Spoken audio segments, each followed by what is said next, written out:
Sabah al khair alaikum. Bonjour. Ceci est l'enregistrement d'un article que j'ai écrit euh, dans l'hebdomadaire L'événement, l'hebdomadaire algérien L'événement, du 8 au 15 août 1992. Il s'intitule Gros chat et subalterne. C'est à propos de l'assassinat de Boudiaf. À thèse abracadabrante de l'acte isolé, ayant définitivement volé en éclats, voir les premières conclusions de la commission d'enquête rendue publique le 25 juillet dernier, il est clair que Boudiaf était dans tous les cas condamné, avec ou sans la participation de Moumarafi Lambarak, à ne jamais sortir vivant de Annaba. Quelque part en Algérie ou ailleurs, dans le secret des salons feutrés, il en a été décidé ainsi. Il est aisé d'imaginer combien a dû être grande la déception de tous ceux qui, pour une raison ou une autre, ont procédé à l'approche, beaucoup trop simpliste pour être honnête, du tueur mono version Abdelhak Rambo. Juste avant l'attentat de la Maison de la Culture, un groupe armé aurait déjà essayé d'intenter à la vie de Boudiaf. Cela se serait passé au lieu-dit Al-Amiria, à Ain Mouchent. Les services de sécurité auraient même réussi à arrêter quelques éléments appartenant au groupe en question.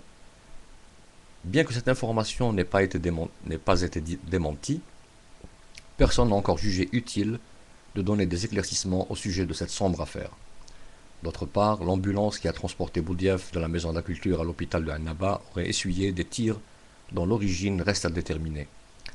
La tentative d'islambolisation en référence à Islambouli, la tentative d'islambolisation de l'affaire Boudiaf a elle aussi tourné court. Les complicités actives sont nombreuses, démontrées, et l'organisation est organiquement dépendante de corps d'élite tels les JIS, les GIS, groupe d'intervention spéciale, et le SSP, service de la sécurité présidentielle. Autrement dit, la thèse du complot au sens le plus professionnel du terme est désormais en train de se vérifier jour après jour. Même si quelques arbres persistent encore à cacher la forêt. On ne sait pas pourquoi le commandant Hammou, celui-là même qui a signé l'ordre de mission individuelle à Boumarafi, a été muté à Argan durant le règne de Chadli. On ne sait pas par qui il a été rappelé et qui a procédé à sa nomination à la tête du GIS.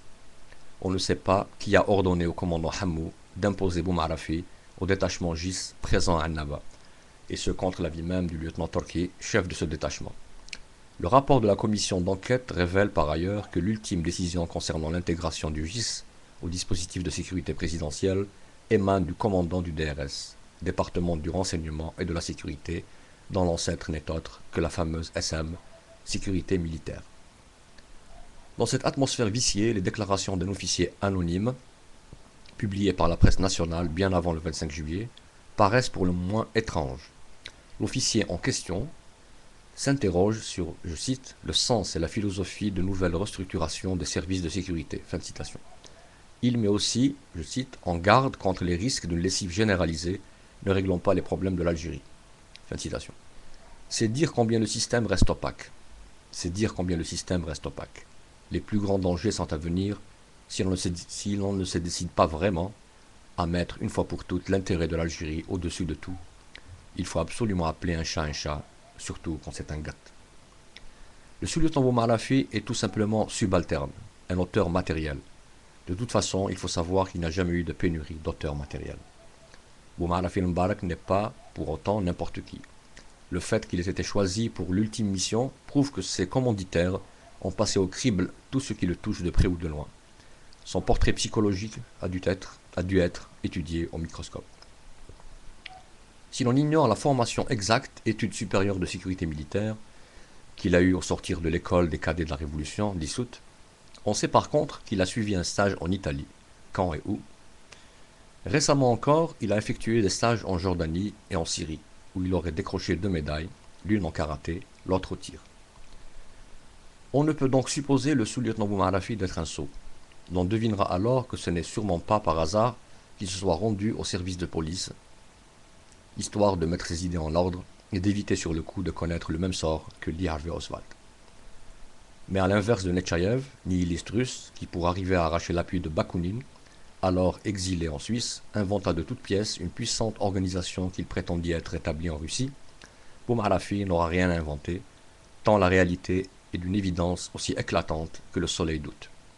Il pourra même se permettre le luxe du mutisme, de l'aveu dirigé, ou pourquoi pas, de la négociation.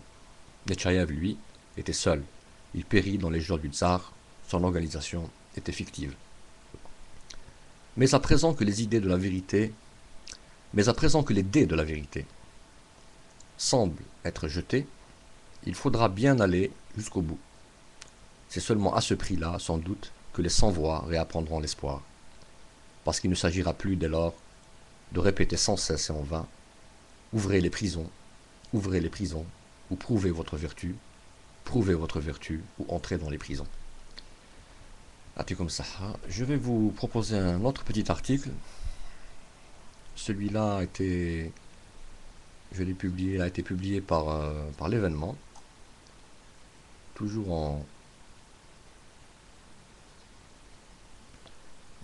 en 92,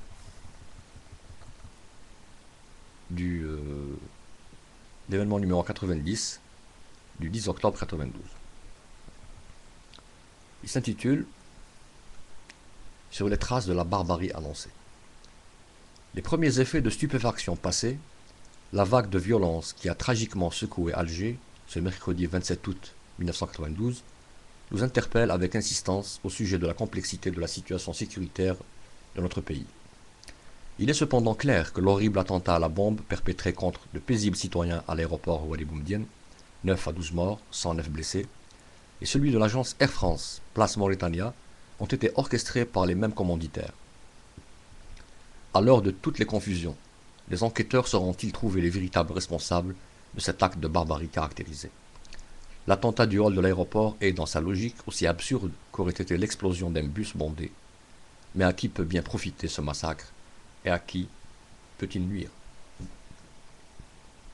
Politiquement s'entend. Et pourquoi précisément en ce moment, alors que les acteurs politiques et l'opinion publique attendaient justement avec impatience de connaître les dernières dispositions concernant, je cite, la formule de dialogue dans le cadre de la recherche du consensus national. Fin de citation. Certains analystes avaient même noté le caractère sélectif de ce dialogue annoncé et avaient prêté au HCE, au comité d'État, l'intention de lier langue avec les tendances lourdes de l'opposition. Cela reste néanmoins à être confirmé. Est-ce cette intention que les commanditaires du massacre ont voulu torpiller? Ainsi, on ne peut s'empêcher de flairer dans la nature de l'attentat en question les mêmes motivations que celles qui ont fait agir le ou les balafreurs du Télémili, Alger, et les profanateurs des tombes de Chouhada. Ces actes sont aussi étranges les uns que les autres. Leurs auteurs n'ont pas été arrêtés.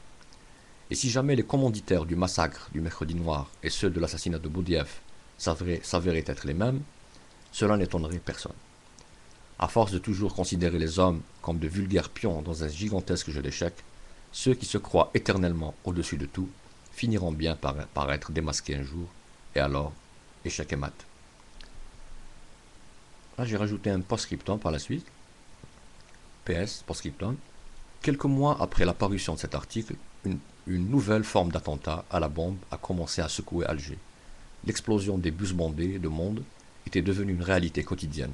S'ensuivirent et continuent encore les massacres à grande échelle touchant les populations déshéritées ainsi que les tristement célèbres faux barrages qui n'épargnent personne.